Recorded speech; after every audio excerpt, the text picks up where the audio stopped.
எல்லோருக்கும் வணக்கம். This is Raghugopal. FOMC meeting வந்து இன்னைக்கு கண்டக்ட் பண்ணுறாங்க. ஸோ இன்னைக்கு லாஸ்ட் 2 டேஸாக நடந்துட்டு இருக்கு. இன்னைக்கு அதனுடைய அனௌன்ஸ்மெண்ட் வந்து கொடுப்பாங்க. அதாவது இன்ட்ரெஸ்ட் ரேட் வந்து குறைப்பாங்களா, யூஎஸ் எக்கனாமி வந்து எப்படி இருக்குது, அதனுடைய ஸ்ட்ரென்த் அண்ட் வீக்னஸ் எப்படி இருக்குது, இன்ஃப்ளேஷன்ஸ் எப்படி இருக்குது, ஸோ இதை பற்றியான ஒரு அனௌன்ஸ்மெண்ட் வந்து கொடுப்பாங்க. வேர்ல்டு லார்ஜஸ்ட் எக்கனாமி அப்படின்றதுனால இது கண்டிப்பாக இம்பார்ட்டன்ட் வந்து இருக்கும். இப்போ ரீசண்டாக டொனால்ட் ட்ரம்ப்புடைய அந்த ட்ரேட் பாலிசிஸ், டெரிஃபி பாலிசிஸ், வேர்ல்டு மார்க்கெட்டுடைய அந்த இம்பேக்ட், அவருடைய அந்த வேர்ல்டு ட்ரேடு பாலிசிஸ், இப்போ ரீசண்டாக டொனால்ட் ட்ரம்ப்புடைய அந்த ஃபாரின் பாலிசிஸ், டெரிஃபீஸ் வந்து இன்க்ரீஸ் பண்ணுறது, இது எல்லாமே வந்து ஒரு நெகட்டிவ் இம்பேக்ட் வந்து கொடுத்துருந்தது. ஸ்டாக் மார்க்கெட்டில், யூஎஸ் மார்க்கெட்டில் சம் கரெக்ஷன்ஸ் கூட வந்தது. ஸோ இந்த எஃப்ஓஎம்சி மீட்டிங்கில் சம் ப்ளஸ் பாயிண்ட் இருக்கும் அப்படிங்கிறத அனாலிஸ்ட் வந்து எக்ஸ்பெக்ட் பண்ணுறாங்க. ஸோ மார்க்கெட்டும் ரெக்கவர் ஆகிருக்கு. நம்ம ரீசண்டாக வந்து பார்த்தோம், அதாவது ஸ்டாக் மார்க்கெட்டுக்கும் டெக்னிக்கலுக்கும் உண்டான ஒரு ஒரு ஒரு ஒற்றுமை என்னன்னா, நிறைய ரூமர்ஸ் வரலாம், சில நேரம் வந்து பொய்யான நியூஸஸ் வந்து வரலாம், சில நேரம் வந்து எங்கேருந்து எப்படி நியூஸஸ் வந்து வருதுன்னு தெரியாது, அதோட இம்பேக்ட் எப்படி இருக்குன்னு தெரியாது.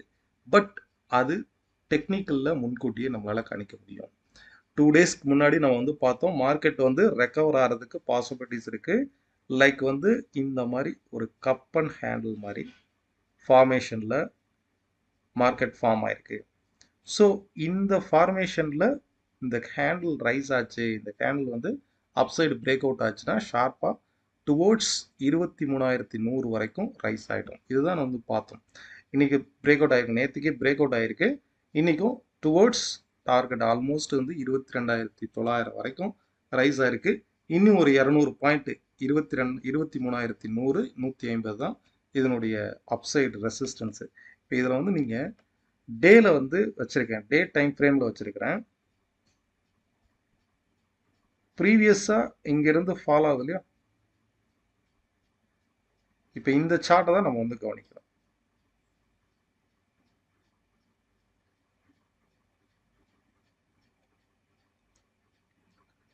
ஸோ ஷார்ப்பாக ப்ரைஸ் வந்து ரெசிஸ்டன்ஸ் ஜோனில் இருக்கா. ஸோ இப்போ 23,050 23,100 ஒரு ரெசிஸ்டன்ஸ் பாயிண்ட்டு.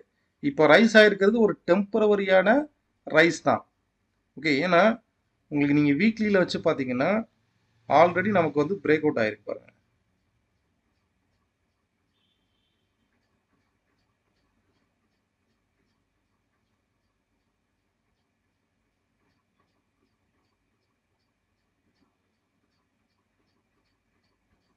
இந்த இடத்துல நமக்கு பிரேக் அவுட் ஆயிருக்கா. ஸோ நிஃப்டியை பொறுத்தளவுக்கு 23,900 ஆர் 24,000க்கு மேலே கிராஸ் ஆகும்போது தான், இந்த ட்ரெண்டு பிரேக் அவுட் ஆகும்போது தான், இந்த ட்ரெண்டும் பிரேக் அவுட் ஆகணும். அப்சைடில் இருக்கக்கூடிய இங்கே பாருங்க, இந்த ட்ரெண்டு ஃபஸ்ட்டு பிரேக் அவுட் ஆகணும். ரெண்டாவது இந்த ப்ரீவியஸாக இருக்கு இல்லையா, இந்த ட்ரெண்டு இது வந்து பிரேக் அவுட் ஆகணும். அப்படி பார்க்கும்போது 24,000க்கு மேலே ரைஸ் ஆகும்போது மட்டுமே ஸ்டாக் மார்க்கெட் ஒரு ரேலி ஸ்டார்ட் ஆகும். இப்போ ரைட் நோ ரைஸ் ஆகுறது ஒரு டெம்பரவரியான அப்சைடு தான். இப்போ நாளைக்கு ட்ரேடு, இன்ட்ராடே ட்ரேடுக்கு நம்ம கவனிக்க வேண்டியது, இப்போ லாஸ்ட் 2 டேஸாக இருந்த இந்த ரேஞ்ச் பவுண்ட் மார்க்கெட்டு அப்சைடில் பிரேக் அவுட் ஆகி நிற்கிது.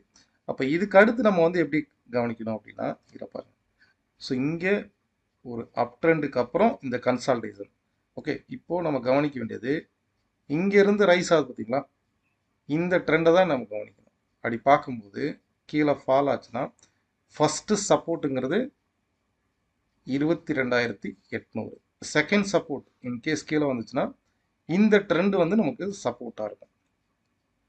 ஓகே, அப்போ 22,600 வந்து ஒரு சப்போர்ட்டாகவும் 22,800ங்கிறது ஃபஸ்ட்டு சப்போர்ட்டாகவும் இருக்கும். நாளைக்கு மோஸ்ட் ப்ராப்ளினா மார்க்கெட் வந்து ரைஸ் ஆகிட்டு இந்த டாப்பில் சம் கரெக்ஷன்ஸ் ஒன்றும் ரைஸ் ஆகலை இதுக்கு மேலே. ஸோ இன்கேஸ் கேப் டவுன் ஆச்சுன்னா ஷார்ப்பாக ஃபஸ்ட்டு சப்போர்ட்டுங்கிறது 22,800, செகண்ட் சப்போர்ட்டுங்கிறது 22,600. இது வந்து ஒரு ஒரு ட்ரெண்டு ரைஸ் ஆகும்போது ஒரு அப் அண்ட் டவுன், ஒரு அப்ஸ் அண்ட் டவுன்ஸ் இந்த மாதிரி ரைஸ் ஆச்சுன்னா இந்த ட்ரெண்டுடைய ஸ்ட்ரென்த்தாக இருக்கும், கண்டினியூஸாக ரேலி ஆகும். இப்போ இந்த ட்ரெண்டு பாருங்கள், பிரேக் அவுட் ஆகிட்டு ஷார்ப்பாக ரைஸ் ஆகிருக்கு. அப்போ என்ன ஸ்பீடில் ரைஸ் ஆச்சோ அதே ஸ்பீடில் ஃபால் ஆகிறதுக்கு பாசிபிலிட்டிஸ் இருக்குது. ஓகே, நாளைக்கு கேப் டவுன் ஆச்சு அப்படின்னா ஏதோ ஒரு பெரிய நெகட்டிவ் நியூஸஸ் இருக்குன்னு அர்த்தம். ஷார்ப்பாக 200 பாயிண்ட்ஸ் வந்து ஃபால் ஆகிடும். நம்ம கண்டக்ட் பண்ணக்கூடிய online class and direct class next batch April 2 start ஆகும். 1 டே டெக்னிக்கல் ஒர்க் ஷாப் வந்து ஏப்ரல் 6 வந்து ஸ்டார்ட் ஆகும். டிஸ்கிரிப்ஷனில் லிங்க் இருக்கும், அதை கிளிக் பண்ணி நீங்கள் என்ரோல் பண்ணிக்கலாம். நெக்ஸ்ட்டு பேங்க் நிஃப்டி நம்ம பார்க்கும்போது, பேங்க் நிஃப்டியை பொறுத்தளவுக்கு ப்ரீவியஸாக நம்ம பார்த்தோம் இல்லையா, இந்த இடத்துல வந்து ஒரு ஹெட் அண்ட் ஷோல்டர் பேட்டர்ன் மாதிரி ஃபார்ம் ஆயிருக்கு. இந்த ஹெட் அண்ட் ஷோல்டர் பேட்டர்னுடைய ரைட் சைடு ஷோல்டர் அண்ட் இந்த நெக்லைன் பிரேக் அவுட் ஆகும்போது ஷார்ப்பாக ரேலி ஆகிடும். ஸோ நெக்ஸ்ட் ரெசிஸ்டன்ஸுங்கிறது 49,900 அண்ட் இந்த ப்ரீவியஸ் ரெசிஸ்டன்ஸ், அதாவது 50,300, 49,900. இது வந்து ரெசிஸ்டன்ஸ் ஆகும். இந்த ப்ரீவியஸ் நெக்லைன் இருக்கு, அதாவது 49,000ங்கிறது சப்போர்ட். அப்போ நாளைக்கு இன்கேஸ் ஒரு கரெக்ஷன் வந்ததுன்னா பெஸ்ட் சப்போர்ட்டுங்கிறது 49,000மும், இன்கேஸ் இன்னைக்கு டேவுடைய ஹையை கட் பண்ணும்போது ரைஸ் ஆகும்போது இந்த ரெசிஸ்டன்ஸ் 49,900 வந்து ஈஸியாக டச் ஆகிடும். ஃபர்தராக 50,000ங்கிறது இந்த ப்ரீவியஸ் ரெசிஸ்டன்ஸ் வந்து இருக்கும். எப்போ வந்து இந்த பிரேக் அவுட் நடந்துச்சோ அப்போவே ஷார்ப்பாக பேங்க் நிஃப்டி வந்து ரைஸ் ஆகுது, ஒரு ரேலி ஸ்டார்ட் ஆயிடுச்சுன்னு அர்த்தம். ஃபர்தராக இதையும் பிரேக் அவுட் ஆகும்போது இங்கேருந்து ரைஸ் ஆகுது.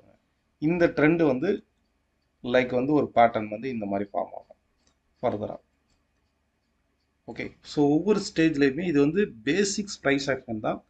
எக்ஸாக்ட் என்ட்ரி எக்ஸிட் வந்து வேவ் அனாலிசிஸில் நம்ம வந்து கணிக்க முடியும்.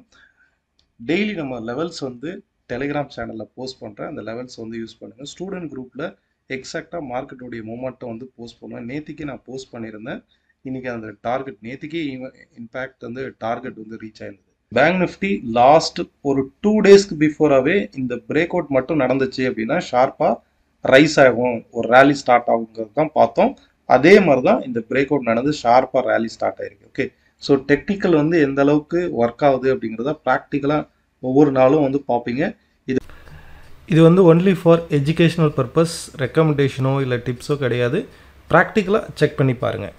இது வந்து ஒன்லி எஜுகேஷனல் பர்பஸ், மார்க்கெட் டிப்ஸோ இல்லை ரெக்கமெண்டேஷனோ கிடையாது. அதே மாதிரி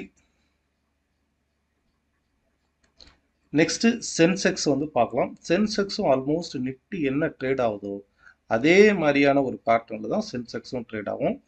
பட் சென்செக்ஸை பார்த்தீங்கன்னா ஆஃப்டர் ஒரு நல்ல ரேலிக்கு அப்புறம் இந்த இடத்துல ஒரு கன்சால்டேஷன், அகெயின் ஒரு ரேலி. இப்போ நம்ம கவனிக்க வேண்டியது இங்கேருந்து ரைஸ் ஆகுது பாருங்க, இந்த ட்ரெண்டை தான் கவனிக்கணும். ஓகே, ஸோ இன்கேஸ் மார்க்கெட் கீழே ஃபால் ஆகும்போது ஃபர்ஸ்ட் சப்போர்ட்டுங்கிறது இது. ஃபர்ஸ்ட் சப்போர்ட்டுங்கிறது உங்களுக்கு வந்து இந்த ரேஞ்ச் தான் வரும், 75,100. செகண்ட் சப்போர்ட்டுங்கிறது இந்த ப்ரீவியஸாக இருக்கு இல்லையா, இந்த ரெசிஸ்டன்ஸ், இதுதான் செகண்ட் சப்போர்ட்டாக வந்து ஒர்க் ஆகும். அப்படி பார்க்கும்போது 74,600ங்கிறது செகண்ட் சப்போர்ட்டாக இருக்கும். ஸோ இன்கேஸ் நாளைக்கு வந்து ஒரு கேப் டவுன் ஆச்சு அப்படின்னா ஒரு ஷார்ப்பாக மார்க்கெட் ஃபால் ஆகிறதுக்கு பாசிபிலிட்டிஸ் இருக்குது. 75,000ங்கிறது ஃபஸ்ட்டு சப்போர்ட்டாகவும் செகண்ட் சப்போர்ட்டுங்கிறது 74,600ஆகவும் இருக்கும். ஓவரால் மார்க்கெட் ஒரு கன்க்ளூஷனுக்கு வந்து வருவோம். மார்க்கெட் வந்து ஷார்ப்பாக பிரேக் அவுட் ஆயிருக்கு, ஆல்மோஸ்ட் அதனுடைய டார்கெட் வந்து ரீச் ஆயிருக்கு. 23,050லேருந்தே நீங்கள் ஒரு ஷார்ட் டேர்ம் ப்ராஃபிட் புக் பண்ணணும் அப்படின்னா ப்ராஃபிட் புக்கிங் வந்து ஸ்டார்ட் பண்ணுங்கள். 23,050லேருந்து 23,150ங்கிறது பொசிஷனல் ரெசிஸ்டன்ஸ். இப்போ ரைஸ் ஆகிறது வந்து ஒரு டெம்பரவரியான ஒரு ரைஸ் தான். ஓகே, ஃபர்தராக அப்சைடில் பிரேக் அவுட் ஆகும்போது மட்டுமே ஒரு ஸ்ட்ராங்கான ரேலி வந்து ஸ்டார்ட் ஆகும். முக்கியமாக இன்னைக்கு வந்து செக்டார் வைஸ்ன்னு பார்க்கும்போது Bajaj finance, Shriram finance, Manappuram finance, இந்த மாதிரி நிஃப்டி ஃபினான்ஷியல் ஸ்டாக்ஸ் வந்து இந்த வருஷம் ஃபுல்லாகவே ஸ்ட்ராங்காக ரைஸ் ஆகும். ஒன்று. ரெண்டாவது, மெட்டல்ஸ் அண்ட் எனர்ஜி ஸ்டாக்ஸ்.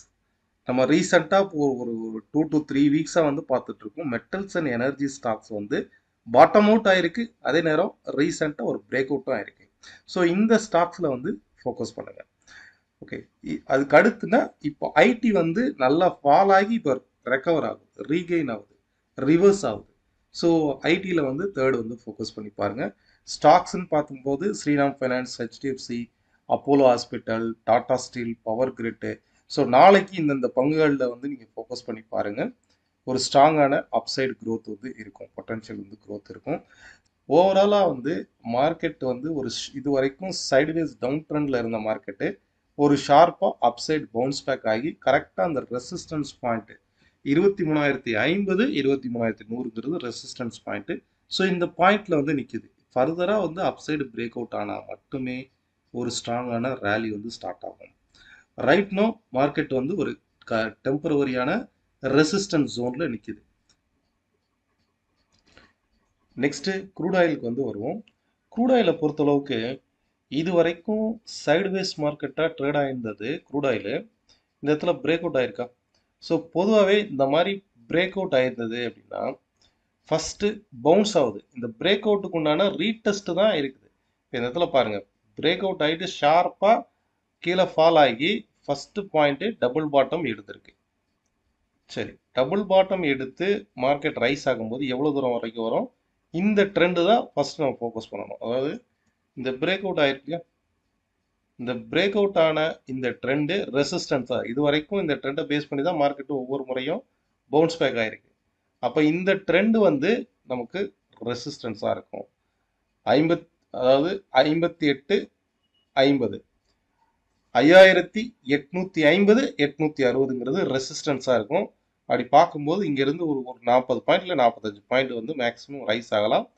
ஓவராலாக வந்து பாருங்க, இப்போ இங்கே டாப்பில் வந்தும் நமக்கு வந்து ரெசிஸ்டன்ஸ் ஜோன் தானே. 5930 35ங்கிறது ரெசிஸ்டன்ஸாக இருக்குது. ஓகே, ஸோ ஓவரால் மார்க்கெட்டை பொறுத்தளவுக்கு 5840ங்கிறது ஃபர்ஸ்ட் ரெசிஸ்டன்ஸாகவும் செகண்ட் ரெசிஸ்டன்ஸுங்கிறது 5940ங்கிறது செகண்ட் ரெசிஸ்டன்ஸாகவும் இருக்கும். க்ரூட் ஆயிலை பொறுத்தளவுக்கு ஆல்ரெடி நமக்கு வந்து பிரேக் அவுட் ஆயிருக்கு. அப்போ இதுக்கு அடுத்து வந்து கம்ப்ளீட்டாக செல்லிங்கில் தான் ஃபோக்கஸ் பண்ணுங்க. நம்ம லாஸ்ட் வீடியோவில் கூட பார்த்தோம்னா crude oil down side break out ஆயிருந்தது அப்படின்னா ஃபர்தராக ஒரு டவுன் சைடு ஃபால் ஆகும் அப்படிங்கிறதான் பார்த்தோம். 5600ங்கிறது நெக்ஸ்ட் சப்போர்ட்டாக இருக்கும். ஓகே, ஸோ அப்சைடில் 5840 850ங்கிறது ரெசிஸ்டன்ஸாக இருக்கும் இன்னைக்கு பர்டிகுலராக இன்ட்ராடேல இருந்து. Fine, thank you all of you. இதே போல் இன்னொரு வீடியோவில் பார்க்கலாம். நீங்கள் உங்களுடைய கருத்துக்கள், நீங்கள் எடுத்திருக்கக்கூடிய அந்த ஸ்டாக்ஸோடைய சப்போர்ட் ரெசிஸ்டன்ஸ் ட்ரெண்ட் அப்டேட்னா கீழே உள்ள கமெண்ட் பாக்ஸில் தெரிவிங்க. நன்றி, வணக்கம்.